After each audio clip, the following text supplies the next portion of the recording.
बयान सामने आए हैं। हिंदू राष्ट्रवाद चिंता का विषय है, ये कहा है हामिद अंसारी ने। धार्मिक आधार पर बांटा जा रहा है, राष्ट्रीयता पर विवाद हो रहा है, ये हामिद अंसारी ने कहा है। पूर्व उपराष्ट्रपति हामिद अंसारी का विवादास्पद बयान। अंसारी ने कहा कि हिंदू राष्ट्रवाद चिंता का विषय है। कहा कि धार्मिक आधार पर लोगों को बांट दिया जा रहा है, राष्ट्रीयता को लेकर विवाद पैदा किया जा रहा है। देश में असुरक्षा का माहौल बन रहा है, देश में एक धर्म के लोगों को उकसाया जा रहा है, देश में इंटॉलरेंस को हवा दी जा रही है। In recent years, we have experienced emergence of trends and practices that dispute the well-established principle of civic nationalism and interposes a new and imaginary practice of cultural nationalism. It seeks to present an electoral majority in the guise of a religious majority and monopolize political power.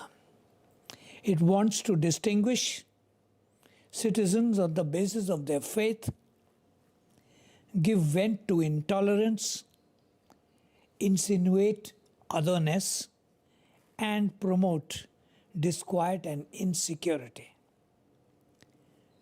Some of its recent manifestations are chilling and reflect poorly on our claim to be governed by rule of law.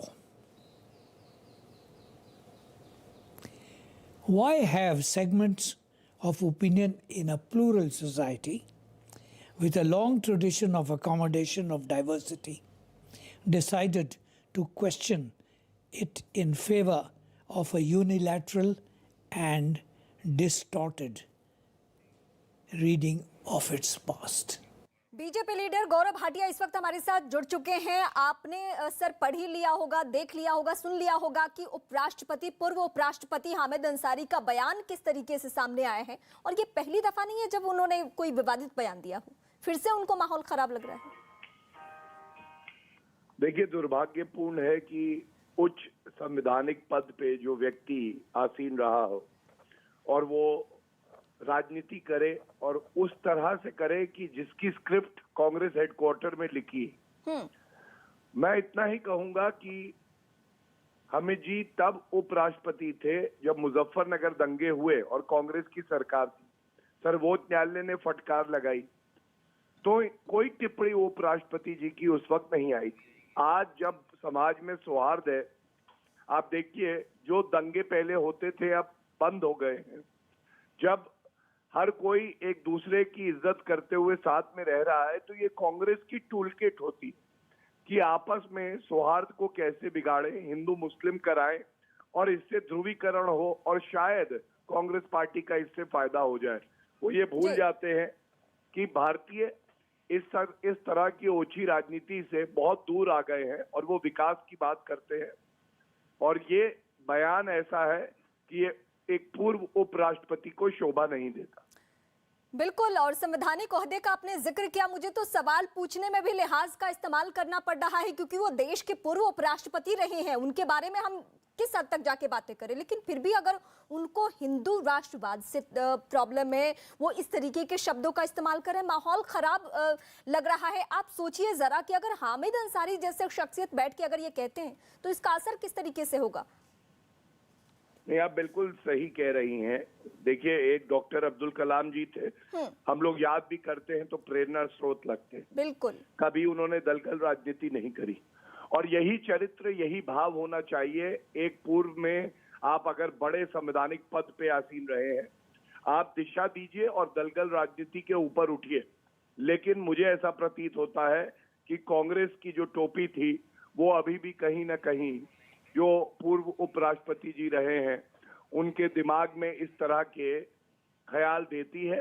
और ये सब सोनिया गांधी जी करवाती हैं। वो शांत जरूर है लेकिन पर्दे के पीछे ये लेखन उन्हीं का।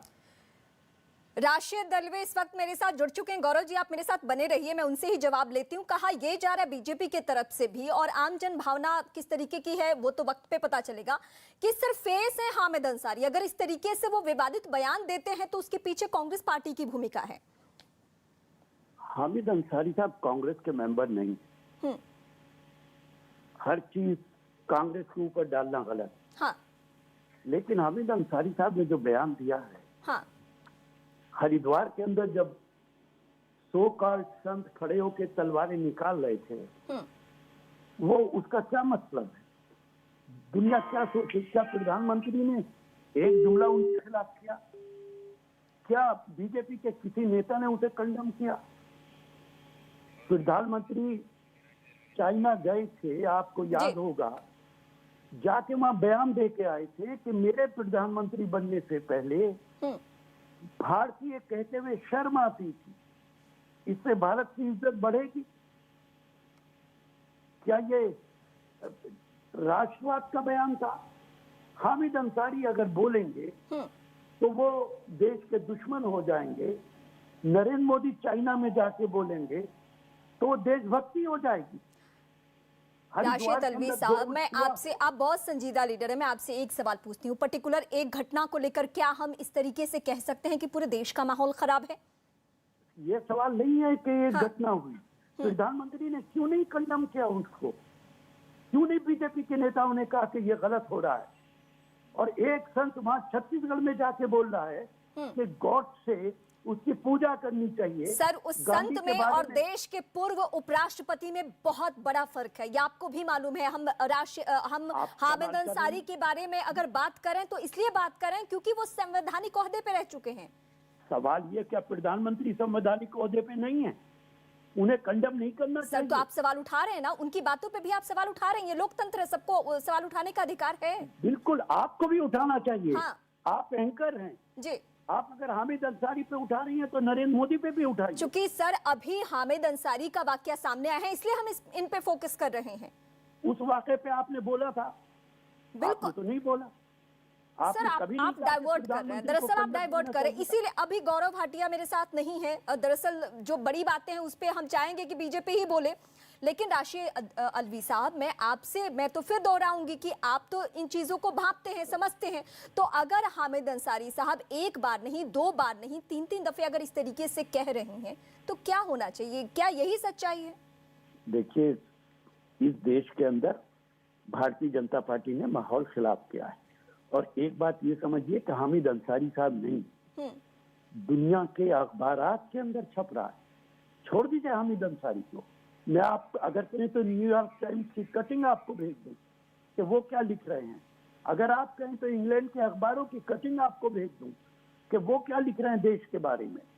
ये तो खत्म होना चाहिए। अगर आप नफरत की राजनीति करेंगे, इस देश में हिंदू मुसलमान एक साथ रहा है, आज भी रह रहा है, लेकिन जो लोग राजनीति के लिए नफरत, सर राशिद अल्वी सर, हम आगे भी उम्मीद करेंगे कि इस देश का हिंदू मुसलमान एक साथ रहे और दोनों ही पक्षों किसी भी तरीके से कोई गलत बयानी ना हो। हम तो यही उम्मीद करेंगे। फिलहाल हमें वक्त देने के लिए बहुत शुक्रिया।